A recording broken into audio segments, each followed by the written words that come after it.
Hey everyone, today we have the honor of interviewing Jaime Resendiz. He is a marketing specialist and I've been 100% hooked on his videos ever since I encountered him. Today he's going to teach us some of his insider secrets. Let's go ahead and check it out. So Jaime, thank you so much for being on the show today, brother. I'm really excited to have you in. I was literally binge watching all of your videos the other day, as you may have noticed. I have so much respect for what you're doing. You're a genius when it comes to marketing. And what I tell real estate agents all the time is that, like Tony Robbins says, that business is just innovation and marketing, and you seem to be coming up with a good way of utilizing both. Can you please tell me your background and how you got into this stuff?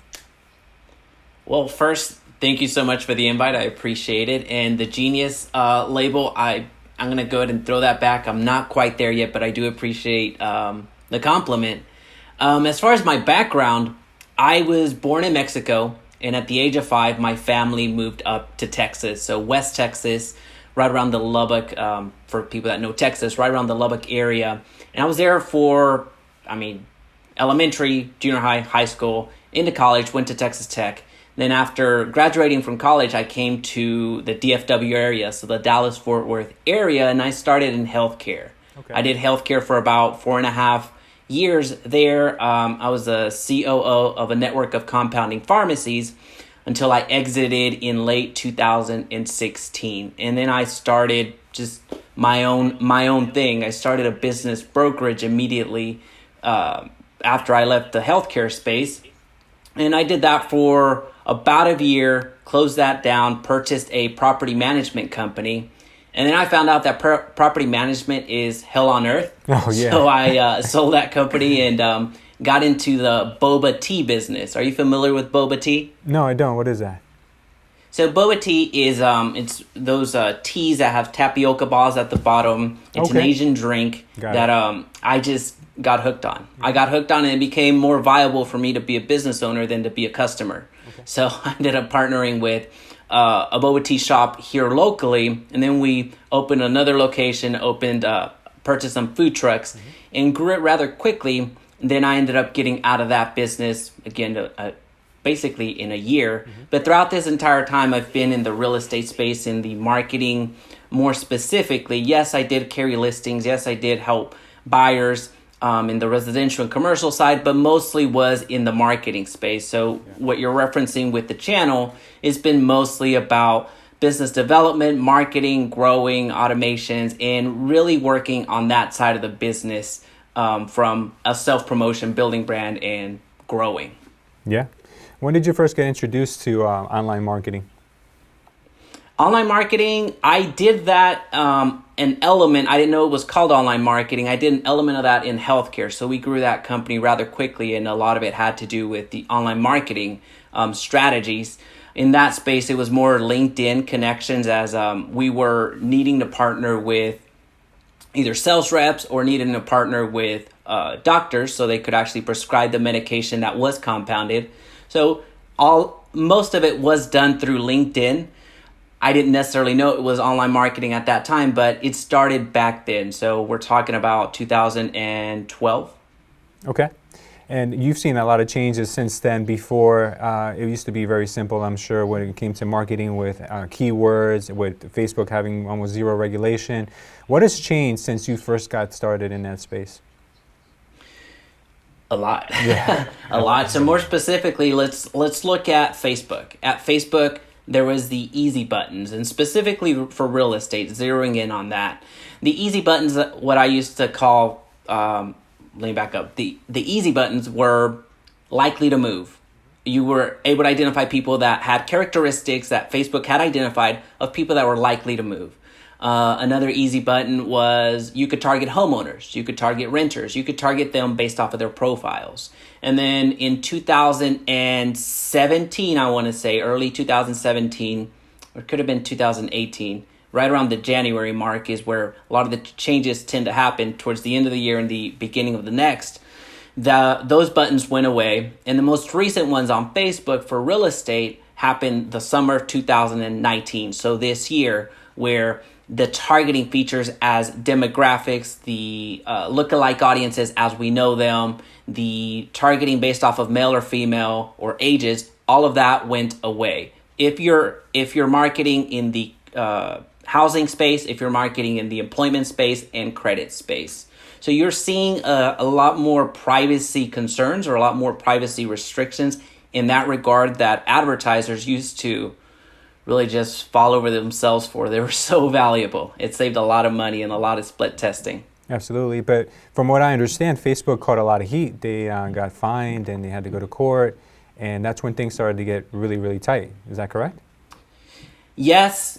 So there's a lot of the censorship. There's a lot of privacy concerns from the third-party sites connecting in the Facebook and what they had access to. So a lot of it has to do with the election. A lot of it has to do with just the people's privacy. People are starting to value that a lot more. Before it was, you were pretty loose with it. The internet was a newer thing, and I know that it's silly to say that now. We're in 2000, going into 2020, so the internet has been around for a while now. But you're starting to see some of those concerns that with any market start creeping up, as you didn't necessarily have to be concerned about early on. So YouTube is going through a variation of that as well at the moment with COPA, which is a regulation that is targeting channels that advertise to kids. So YouTube just got out of I want to say over $120 million fine. I don't know the exact number. When you get to those numbers, I can't even fathom them at the moment. But they've just got through with a fine. So they're having to make some changes, and a lot of those changes are affecting the creators. So if you have a channel that's targeted towards the children, then you're going to see your ad revenue from YouTube be impacted dramatically. So for the content that I have personally, I don't target kids, so mine isn't going to be as impacted, but there will be impact across the platform. Okay. Well, as a parent, I can see how that is a very important thing. You know, it's like a black hole. YouTube sometimes, when you can start watching something very innocent and end up in a totally different place. So I'm okay with that. But you have found ways and loopholes, right? I see that you, even now with all the changes and regulations, you're consistently updating videos on how to work around these things, consistently doing split testing and doing all these things. So can you explain how you found a way to navigate all this craziness that's going on? So we'll start on the Facebook side. On the Facebook side, you've pretty much from day one, you've had the ability to retarget. And Facebook has a pretty cool, system or software or tool that you can use, which is a Facebook Pixel. And it's something that you can embed on your own website. So I'll give the car example. So if you've ever searched for a car, you go to Carvana, you go to CarMax, and then all of a sudden you see that everywhere. And you know what's going on, you're being retargeted, but Facebook gives you that capability as well. And that's something that as changes occur, it becomes more and more important for agents and really any profession to use that technology because it's free. So you don't have to spend hundreds of dollars or thousands of dollars designing something out to get that technology. It's already there for you. So based off of the agents that I've spoken to, 60%, again, this is, I guess it's a small subset, but 60% don't even know what Facebook, the Facebook Pixel is. And that Facebook Pixel is a code that you embed in your website, and you're able to retarget people that land on it. The concept isn't new. We as consumers, we know that we're being marketed that way, but we as consumers also need to be aware that, putting our business hat on now, we have that technology as well from the Facebook world. So Facebook Pixel allows you to retarget on Facebook, partner sites as well, and also on Instagram. Very much the same technology is applicable for YouTube and Google, except over there, their Facebook Pixel is the Google tag. Essentially, same technology, same type of remarketing. It's just a different piece of code that you need to embed to have that same functionality when you're running Google ads and YouTube ads. Okay. So what you're saying is it's not that the game is over, it's that now you actually have to start utilizing the tools that are available instead of hitting the easy button. So you can still get leads, you can still generate income from Facebook, YouTube, Google. You just have to know how to use the tools that they have properly. And that's what you specialize in, is that correct? 100%. So you feel like there's a big marketplace for real estate agents that are basically clueless, who are not tech savvy or computer savvy, and this is what you've done is you've created, I would say, an advisory company or a consulting company that navigates agents through those steps. How does that work? So the way that agents work with me is one of two ways. One, through my courses. So I do have everything laid out step by step. So I do snippets of that on YouTube, but there's no way that I could cover everything and put it on YouTube. Well, I guess I could, but it just wouldn't be strategically wouldn't help out. So from that standpoint, the courses is how people work with me. And I also do consulting. So I do consulting on a one-on-one level, a brokerage level, title company level, lender level. So anything real estate related is just a different ad copy. Technology is still the same. The attraction part's still the same. So courses and consulting.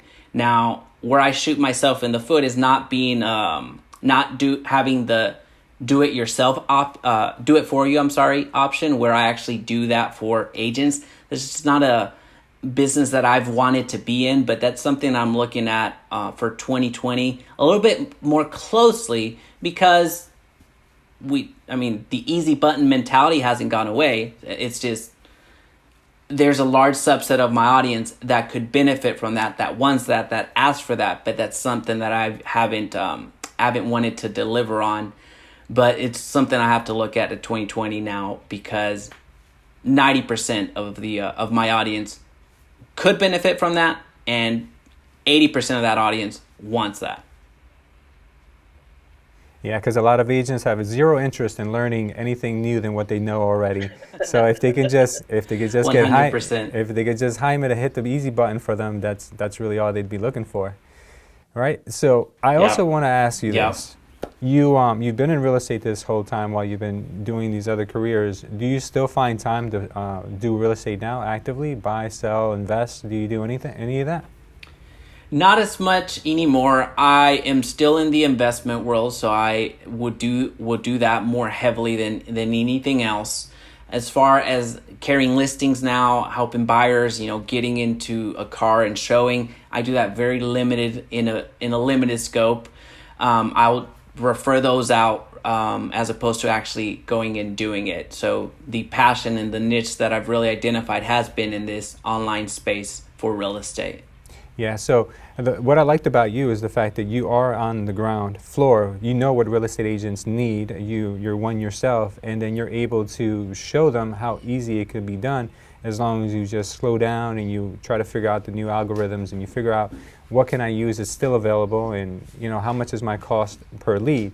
Now, the next topic I want to talk to you about is how do you feel about what Zillow has done and continues to do to real estate agents who don't know any better, who don't know how to go out there and fish for themselves. And I'm sure that's something you can touch on, right? Yeah, absolutely. So we're referring to the ability to purchase leads from Zillow. Yeah, and how costly they can be as opposed to what an agent can produce on their own. Yeah, there's that is an element of the easy button. Now Zillow is not many agents are big fans of them. They understand now that it's the necessary evil to where they've just gotten so big that, they're now at this point doing the iBuying program, which means that they're going out and buying the properties themselves and essentially glorified investors or flippers. Very similar models that have started popping up, but in honesty, it's not necessarily new. A lot of the larger brokerages have had an element of that of purchasing the property, but they just didn't do that as a big scale. They've empowered the agents to do that. But to your question, with the Zillow and being able to provide leads, it has created a dependency of many agents, and that's their only lifeblood. If Zillow were to cut them off, then they're going to be struggling greatly. And as far as being out there and getting leads, in all honesty, it's not that difficult. What's difficult is being able to have the discipline to continue to follow up, asking the right questions at the beginning, and just nurturing those leads, because at some point, somebody is going to become a buyer. At some point, somebody is going to become a seller. Now, not everybody becomes a buyer or a seller, but a good amount of the residents, citizens, really anybody living in the United States, they will be doing some sort of real estate transaction. Yeah. For the agent that's dependent on Zillow and Realtor.com for leads, they really need to get in touch with you and learn more about your courses, because in our marketplace, we're paying about $50 per lead, which is about 50 times to 30 times what you can, more expensive than what you could do by doing some of the techniques that you teach, by getting leads on Facebook for $1, on YouTube for $2. It's so much more scalable than it is by spending more ad revenue with Zillow or Trulia or any one of those companies. And you're absolutely right. And the leg up that the social media has, that social media has above the Trulias, Zillows, the other, the third-party websites, is that with social media you can plant that bug in somebody's ear. The Zillows, people go to Zillow with the intention of real estate. People go to Trulia with the intention of real estate. But you, as a agent, as a marketer, you're able to speak to people that hadn't even considered real estate. So if you can become that advisor when it comes to real estate, then you have that leg up. They never needed to go to Zillow, and you now have the MLS, you have some fancy IDXs which feed into the MLS, and you just have a lot of client engagement tools that keep the client from ever needing to go to Zillow, from ever needing to go to Trulia. So you're, in a way, insulating your client, your buyer, your seller to you and attaching them to you. Now, the big thing in how agents compete is not seeing it as as many clients see us as door openers or people that they think that the agent that they found down the street or their cousin is the same agent that is out there crushing it in every respect of the word. They think an agent is an agent. Well, is a doctor the same as the other doctor? Well, no, that's not the case. So we as agents need to be better at being advisors and seeing beyond the opening the door, or let me see if I have time to go and show you the house and then just draft up paperwork. No, we need to go beyond that and provide more value. We need to have an understanding of how homestead exemptions work. We need to understand how to contest property taxes. We need to understand so many different elements that we can introduce to make a more educated homeowner, because there you're becoming an actual advisor rather than a transactional, let's just say, clerk. Got it. I see that you're really very, very active on YouTube. Do you feel like that's the biggest opportunity out there for real estate agents to utilize in order to be educating their audience, showing value, exactly what you were touching on just now? Yes, YouTube is the next wave. And not only from the paid side, so you have Facebook ads, Instagram ads, LinkedIn, Google ads. YouTube ads is something that has not been tapped into. So I'll put that aside and let's address YouTube from an organic standpoint. There's a reason that I'm pumping out content every single day. So YouTube is, even I'm working on the B2B side, if you will, so connecting with other real estate professionals. I still have my B2C channel, although a little bit smaller, but I am speaking to individuals directly. This morning I was just answering questions on homestead exemptions from my B2C channel because people are seeing the content and have questions. So with YouTube and video, you have the ability to get from the know you, like you, and trust you phase much, much quicker. The only other way to beat video would be to physically be in front of those individuals, but that's not scalable. And that is a huge, huge advantage that agents need to realize, that you're able to replicate yourself, you're able to provide value and break through the relationship phases much quicker. But beyond that, YouTube is more of a search engine where it lives there. When people are coming to YouTube, they're either coming to get educated or coming to be entertained. Yes. So if you can provide that, ideally would be both, but if you can at least provide the education part, people are coming in here, finding you through the Google search, as Google owns YouTube and it's favoring video. So it's naturally going to favor its own platform. When people are searching something as niche as, do I need home staging to sell my house by owner?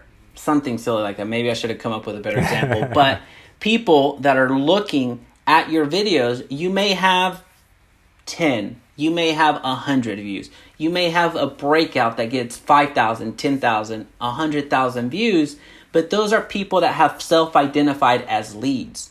There's a reason that they're watching there, especially if you're on the education side. If you're on the entertainment, then that's a little bit different. But when you're talking specifically about a need, they have self-identified as somebody that needs that need to be answered, if that makes sense. Yeah. So that's exactly what I wanted to ask you. Like, can you give the viewers an idea of how to make a successful YouTube video? Because most of them will flop. Most of them will have 5, 10 views, 20 views. But how do you make that breakout video? Because I know from example, a video that I made one day when I was training one of my agents and having lunch at the same time, I did a screen record. I posted that up on how to start an LLC in New Jersey. Has gotten thousands of views while I never expected it to do anything. I just made the video so I didn't have to keep repeating myself on how to do an LLC. And it's gotten more views than anything I've ever cosmetically done nicely. And it's just crazy how, like you said, it's a need. Absolutely. And that scenario right there is what even took me into YouTube. I wouldn't say tired, but I was less than pleased of having to repeat myself with clients. So I would record myself and send it to them. Hey, I know it's impossible to schedule a call between you, your wife, and then your wife and you, and then myself. And then, so having the same conversation, I just recorded it, sent it to them. When you watch this, give me a call. And then we were off and running. So it was a way to replicate myself. But the question was how to make a more viewable video. So the first 30 seconds are key. So you need to have and present whatever you're going to talk about for the next 5 minutes, 20 minutes, 50 minutes. You need to capture that in the first 30 seconds. Possibly a minute, but people aren't that gracious. So you need to present what you're going to teach or what you're going to share, what you're going to talk about, and then actually talk about it. So people are going to you're not ever going to have that video that 100 people click on it and 100 people end. That's just not going to happen. So you're going to be lucky if you get 50% of the retention that go all the way through. So when you're creating your video, you need to have an engaging intro, and then just hit bullet points. The skill set that either you need to acquire or have somebody that is a professional at is editing, especially now. And that's somewhere where I failed miserably. My first 100 uploads were one shots. Just, they're bad. So I'm not an eloquent speaker, as you can tell. So I would try to rehearse as much as I could and then just go, because I didn't know editing and really I didn't want to learn editing. So it would be rambling 20 minutes it is what it is at this point. But when I learned editing, and then I started doing some text overlays. I started doing a bit of animations, clips, and things of that nature. I'm not a tremendous editor. I'm not an editor. I wouldn't call myself that. And cheapen that craft, because I'm far from it. But at the same time, you do owe it to your audience, and that's really how you're going to grow. So the elements that you need to work on, making your video more findable, you need to work on that thumbnail, make it engagement. It can be a little bit clickbaity, if you will. You just need people to stop scrolling when they see that thumbnail.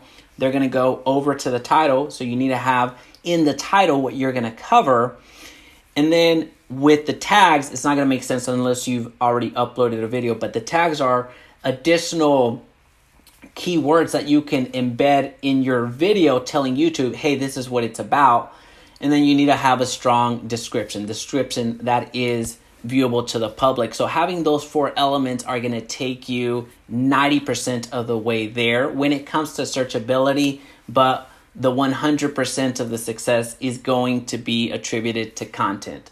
If your content is less than perfect, because that would deter people from getting on there. But if your content is just, you're not trying, it's not valuable, it's just, I'm just going to say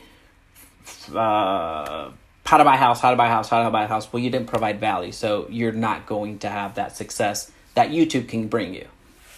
Now, since I have a big audience that is in real estate and investors, do they need to be groomed and a little bit better at video before they think about putting any ad money behind a video, or maybe an advertisement that they shot? Or can it be organic and kind of like not perfect? That's a great question, and that's a great question. If you are trying to get your brand out there, I would say no, you don't necessarily need to have the most polished video out there. But if you are trying to get conversions instantly like that, then you need to have a more refined delivery.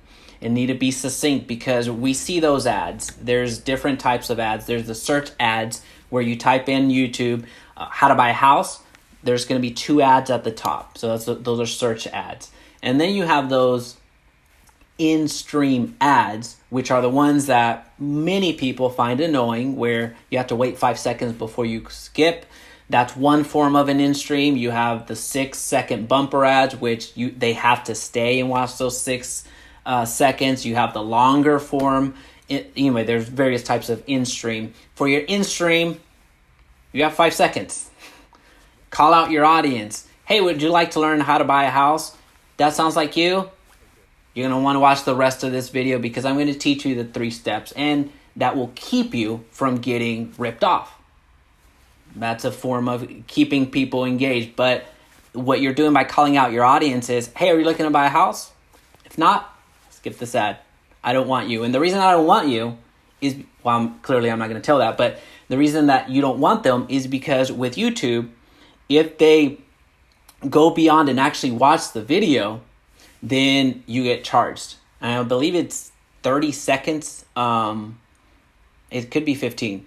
There's a certain amount of time that it's free. So you're getting free impressions. If they don't go past the viewing little timeline, then that impression of yours is free. So you got some free seconds of advertising that didn't impact your ad spend. Yeah, your spend. That's awesome, brother. This is really good stuff.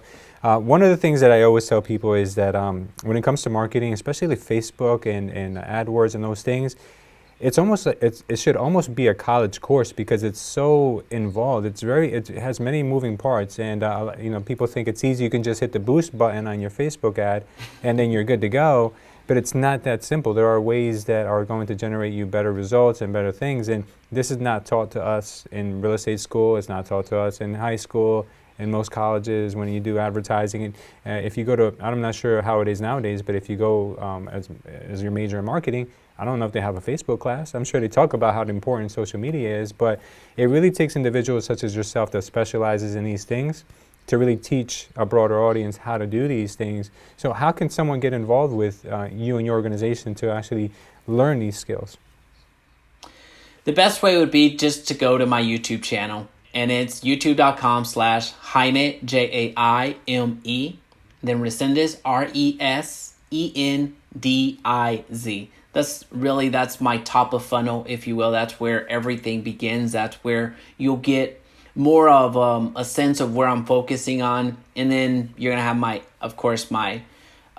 websites and contact information there. So that's where I would suggest. Just go to youtube.com and then my name. That's awesome.